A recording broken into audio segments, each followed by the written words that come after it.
E nós abrimos esta edição de Agricultura BR falando a respeito de mercado agrícola e quais os impactos dos últimos dados que têm sido apresentados lá nos Estados Unidos e o comportamento, de certo modo, do mercado financeiro, principalmente em relação a dólar aqui no Brasil, porque ambos acabam trazendo um impacto em relação à formação de preços do produto. Aí eu falo principalmente de soja.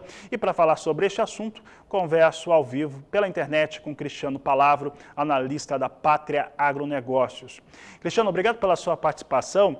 E tivemos aí números sendo apresentados. Esse tour anual que é feito nos Estados Unidos trouxe para alguns estados que não são os de maior expressão de produção e também de produtividade, números até que interessantes quando comparado a 2022. Mas para os principais, não. Como é que você acredita que o mercado está absorvendo esses dados e trazendo essa soma ainda do dólar, que é bastante volátil no Brasil, que vai, mais uma vez, se distanciando da marca de R$5? Boa tarde, seja bem-vindo. Muito boa tarde, Fabiano. Obrigado pelo convite para estar aqui com vocês hoje novamente. Boa tarde a todos que nos assistem. Realmente o mercado nessa semana acaba olhando bastante para esses números do ProFarmer Crop Tour, que está acontecendo nos Estados Unidos. É um dos tours de safra privado mais respeitados pelo mercado, né? E pelos operadores em Chicago. Já começou a rodar já na segunda-feira, ontem também passou por alguns estados, está em campo hoje em estados-chave, né, que são Illinois e Iowa, e os resultados até agora apresentados são desses estados, como você comentou, que não são os principais produtores, mas que têm sim uma relevância importante para o mercado. De fato, quando a gente olha para a soja, onde é feita principalmente a avaliação de contagem, né, de entrenós e vagens, os resultados são bem melhores do que observado em 2022. E isso acaba contrariando um pouco as expectativas atuais do USDA, que mostram produtividades mais baixas do que em 2022 para todos esses estados onde o tour já passou. É claro, Fabiano, que a definição do potencial produtivo, o número de entrenós e o número de vagens é extremamente importante, porém o tour não avalia o peso desses grãos e a quantidade de grãos, né? Então acaba sendo um indicador de potencial produtivo, mas não é uma estimativa final de produtividade. Já no caso do milho, sim, o ProFarmer traz sim o seu insight, a sua previsão de produtividade média.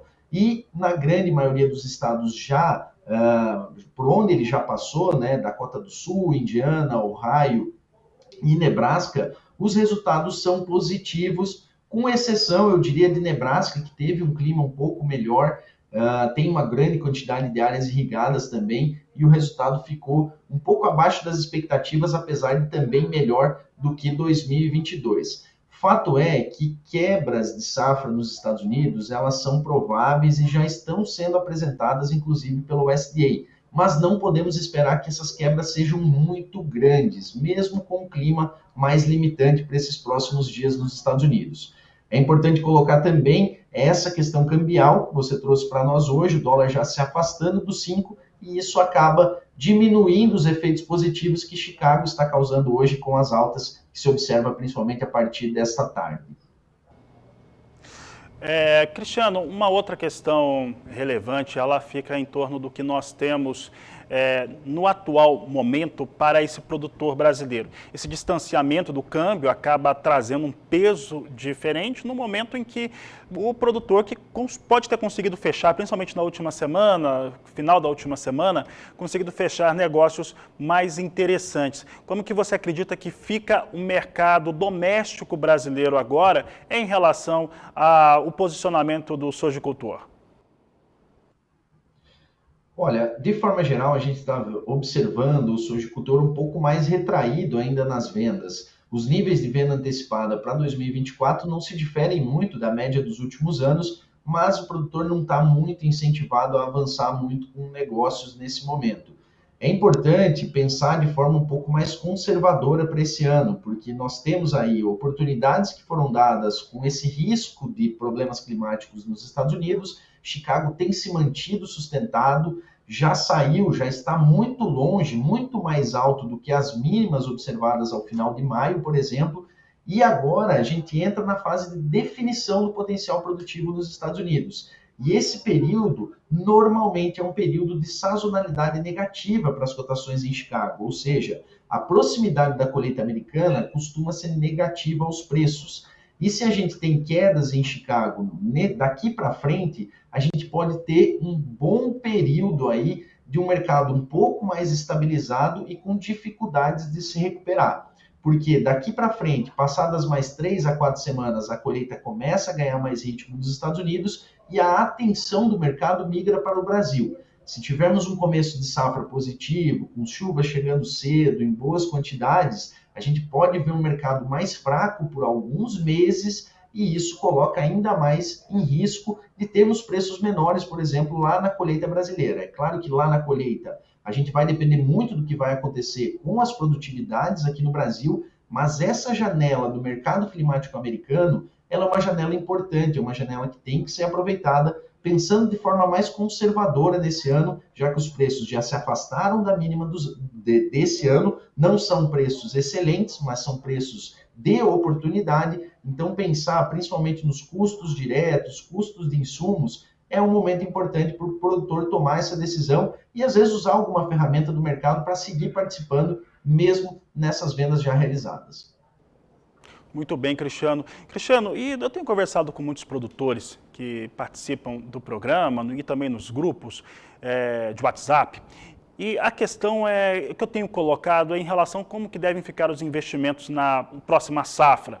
Né? Você tem um custo de insumos menor mesmo para a soja, mas muita gente tem apresentado uma intenção, de certo modo, até de desinvestimento na próxima safra de milho, no caso a segunda safra, né? Pensando também num custo menor e até pulverizar aqueles produtores que conseguem trabalhar com outras culturas. Como que a Pátria está vendo essa safra nova, 23, 24?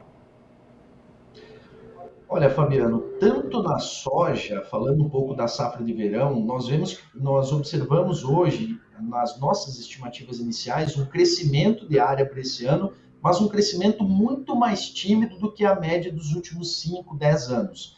Um crescimento aí que, na nossa visão, não vai chegar nem a 1%, porque realmente essas áreas tidas como de menor potencial produtivo, áreas mais de areia ou outras características de solo ou de clima, que tornam as produtividades ali esperadas um pouco menores, essas áreas vão ter margens muito, muito apertadas, mesmo com a queda do custo dos insumos. Então, vemos a área de soja crescendo muito pouco nesse ano.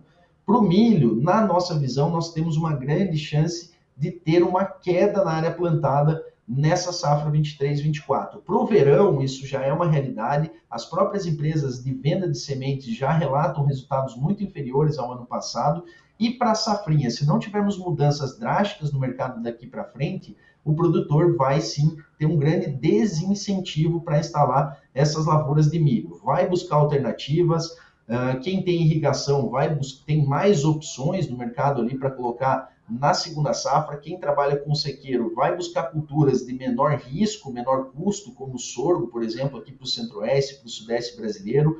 Alguns produtores que trabalham também com integração lavoura e pecuária vão apostar na conversão dessas áreas de soja numa safrinha de boi gordo, por exemplo, que também não tem um cenário de preços muito bons, mas o próprio uso dessas gramíneas, né, desse pasto ali na cultura da soja, nas lavouras em si, melhora a qualidade das lavouras e muitos produtores também vão focar na próxima safra, trazendo ali coberturas, um mix de coberturas para realmente melhorar o potencial produtivo e deixar de lado o milho que está com margens muito apertadas e uma safrinha que nesse ano vai ser ainda de maior risco por causa da questão do El Niño que vem chegando e pode colocar chuvas aí mais limitantes, principalmente para o centro-norte do Brasil. É uma safrinha de risco e com isso vemos sim uma grande probabilidade de queda na área plantada.